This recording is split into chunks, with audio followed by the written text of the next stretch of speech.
para kang abno na gumagawa ng mga content. Mga pagsubok sa larangan ng vlogging. Mga kaibigan, pag ikaw ay nagbablog o bilang isang content creator, marami talaga ang hatak sa iyo pababa. Mga palatandaan na unti-unti ka nang umangat. Meron ka ng mga buzzers, marami ka ng buzzers. Posibleng mga buzzers mo una is mga kapatid mo o kapamilya mo. Sila ay gagawa ng paraan na ikaw ay pabagsak. Sasabihin nila na parang ganito, yang mga content mo, way pulos, parang gago, para kang abno na gumagawa ng mga content. Isa kang liyo maestro, hindi bagay sa iyo ngiwi yang bunganga mo.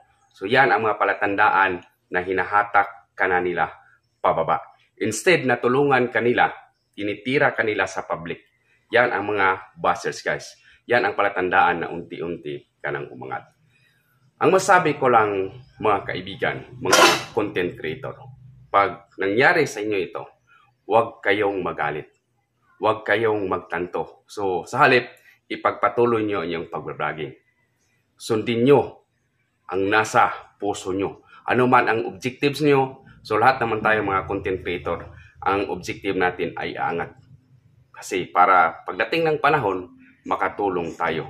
Pagdating ng panahon na ikaw ay magiging successful, maybe or perhaps ito ang gagawin nila. Yan, kamag-anak ko yan, kapatid ko yan, mama na dahil sa vlogging. Oh, proud na sila sa iyo. Nag-umpisa ka pa lamang, hatakin ka nila pababa. Wala silang believe sa iyo. Kasi may mga crab mentality na ganyan. Pero tandaan natin, guys, yan din ang role nila sa earth. Hayaan natin, huwag natin silang awayin. So patuloy lang, pagdating ng panahon, ipakita natin na tayo magiging successful.